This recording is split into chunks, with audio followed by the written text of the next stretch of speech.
Hi, నేను మీ Oli traders Dornipadu. ఇప్పుడు మనం కడప జిల్లా మైదుకూర్ తాలూకా జీవి సత్రం దగ్గర ఉన్న నాగసానిపల్లె విలేజ్కి వచ్చాము. ఈమె పేరు సీతమ్మ. ఈమె ఎకనరలో పచ్చిమిర్చి సాగు చేసింది. ఈమెకు మనం గత 2-3 రోజుల నుంచి మనం ఈ పొలానికి మందులు ఇచ్చాము.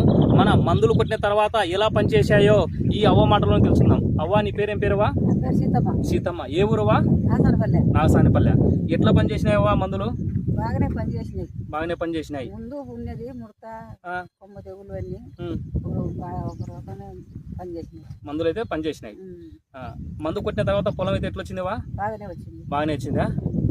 అవ్వ ఏమంటుందంటే, ఈ మందు కొట్టక ముందు దీంట్లో కొమ్మెండు తెగులు మరియు దోమ, త్రిప్స్, లైట్గా ముడత కూడా అనేది. ఈ మందులు కొట్టిన తర్వాత ముడత మరియు కొమ్మెండు తెగులు అనేవి చాలా వరకు తగ్గాయి. మరియు ఈ మందులు కొట్టిన తర్వాత పూత అనేది చాలా వరకు బాగా వచ్చిందని అవ్వ తన మాటల్లో చెప్తుంది.